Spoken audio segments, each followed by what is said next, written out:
I believe we have reached the stage where all of us, young and not so young, want a refreshed Singapore dream. A Singapore where we feel for our fellow citizens and support one another, where we thrive and flourish on our own terms, in ways that are less prescribed and determined, more adventurous and open. Realizing our new ambitions will require a major reset. A major reset in policies, to be sure, but also a reset in our attitudes. The transformations we seek will unfold over several years. To achieve our shared goals, I need your help. Because making the lasting changes we are aiming for will require a mindset shift in all of us. Together, we can chart our new way forward for Singapore and our fellow citizens.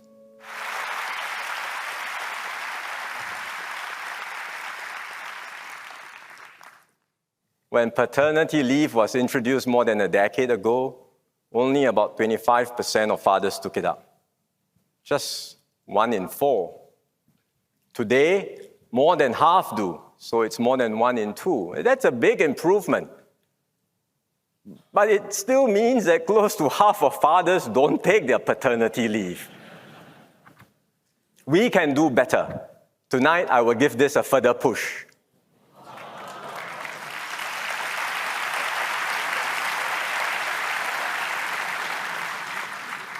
Earlier this year, we doubled paternity leave from 2 to 4 weeks. We left employers to offer the additional 2 weeks on a voluntary basis. From 1st April next year, we will make this mandatory.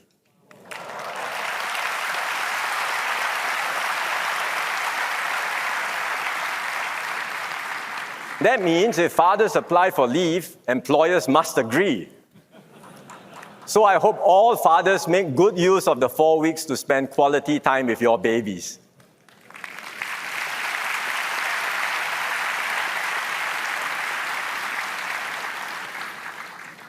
I know many parents would like to spend even more time with their children, especially when they are infants. They often ask us, can we introduce more parental leave? But employers and businesses are concerned about managing manpower gaps when their employees are away for an extended period. We looked at countries where parents enjoy more generous parental leave, some stretching out to a year or more. They adopt a different approach. They provide long durations of leave, but part of it is provided at reduced pay or even unpaid. Employees also have to be open to taking on a different role when they return to work a year later. In Singapore, our leave provisions are shorter, but most of it is fully paid. And in most cases, you can return to the same job when you come back to work. Because we have a different system, it's hard to make a direct comparison with other countries. But having studied the matter carefully, I think we can further enhance our leave schemes. Currently, fathers have 4 weeks of paternity leave and mothers have 16 weeks of maternity leave. We also have an arrangement currently where husbands can share up to 4 weeks of their wife's maternity leave. In other words, if the fathers take more, the mothers end up with less. I think that's not so ideal. So we will replace this arrangement with a new shared parental leave. We will provide 10 additional weeks of shared leave.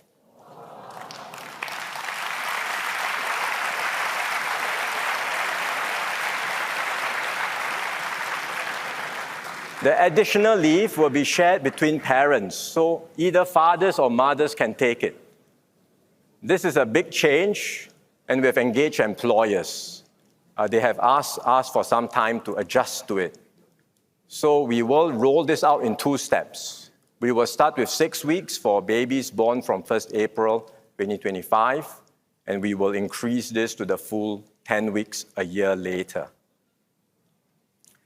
The additional 10 weeks will be paid for by the government.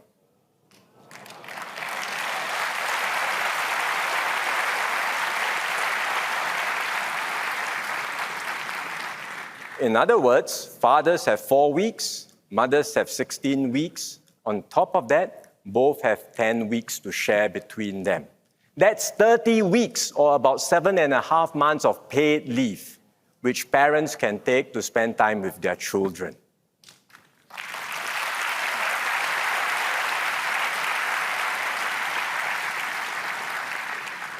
I hope this move will go some way in reassuring young couples. We are building a Singapore made for families, and we will help you keep a good balance between your working and parenting responsibilities. So go forth. Embrace your marriage and parenthood journey.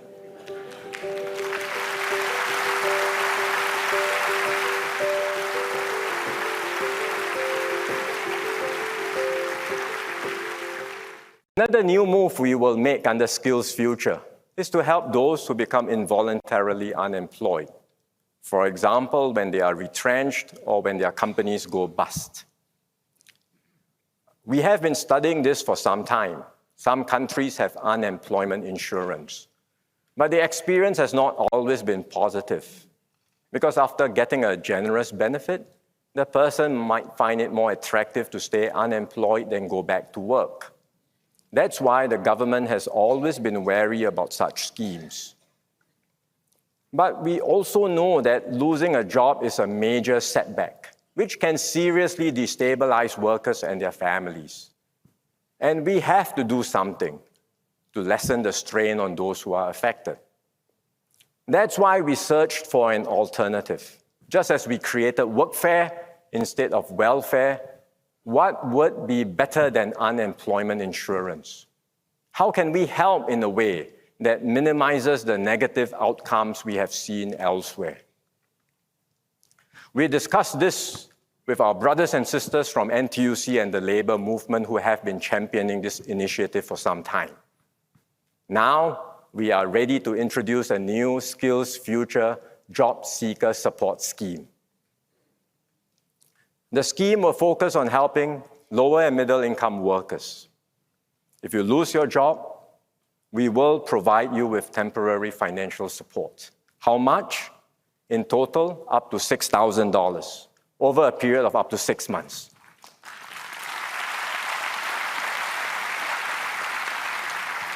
So we will help you get through the setback and bounce back stronger. But you must do your part too. What should you do? Go for training, career coaching, as well as job matching services. These are essential investments that you need to make in yourself to find better jobs.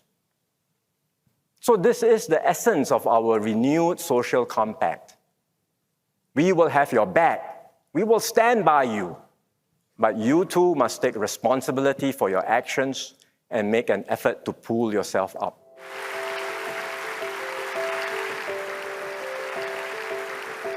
Of course, effective skills upgrading takes commitment and time.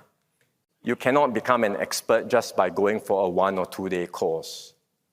Workers will need time to take, for full-time training, they need to take time off from work, and this can stretch over several months. They may not get paid, and they will need help with their daily expenses. So from next year, we will provide a new training allowance under the SkillsFuture Level-Up Programme. Essentially, if you take time off from work to study full-time, you will get an allowance of up to $3,000 a month.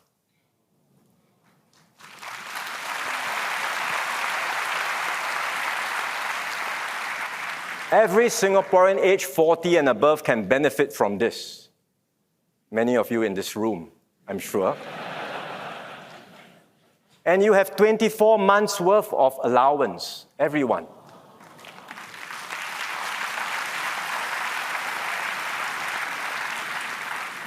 If you do the sums, that adds up to $72,000 per person. So you can space out your training and get fresh injection of skills whenever you need it as you progress in your career.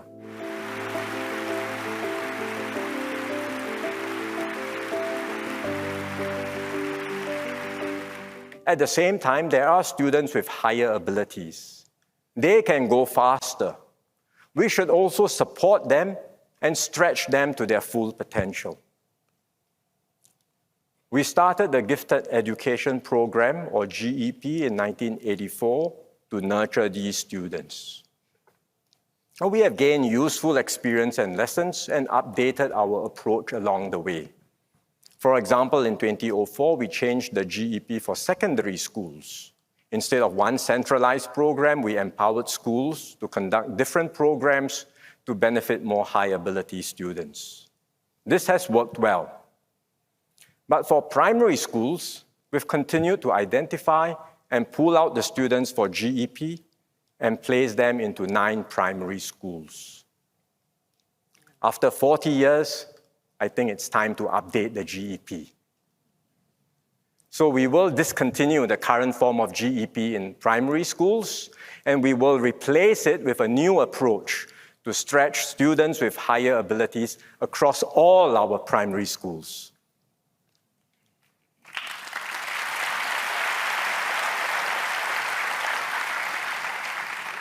We will equip the schools to identify their own high-ability learners. So this will benefit more students. Every primary school will have its own programs to stretch these students in their areas of strength and interest. So the students will continue in their own primary schools. They can remain with friends and teachers whom they have bonded with. Beyond the school-based programs, there will be some students who can benefit from even further stretch in particular subjects. They can come together for after-school enrichment modules in a nearby school to learn and interact with one another.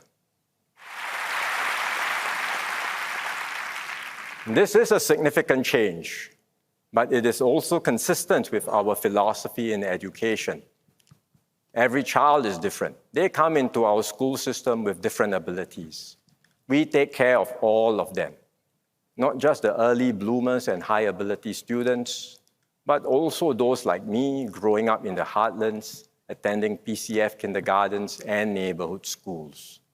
Whatever the start points, we will help everyone to learn, develop, and grow and realize your full potential.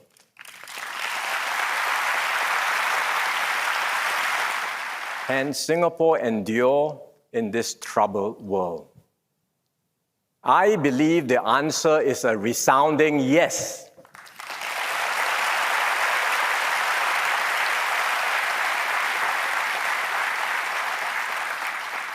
From the beginning, there have been skeptics who said Singapore won't make it.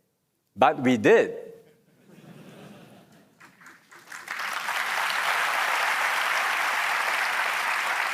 Time and again, we've defied the odds and proved the skeptics wrong. I believe Singapore's best days lie ahead of us. We have new ambitions to pursue, and we are taking bold steps to turn our hopes into reality. We can be a society where every citizen is respected, every voice is heard, every dream is nurtured. We can be a nation where everyone can flourish, thrive, and be the best possible version of ourselves.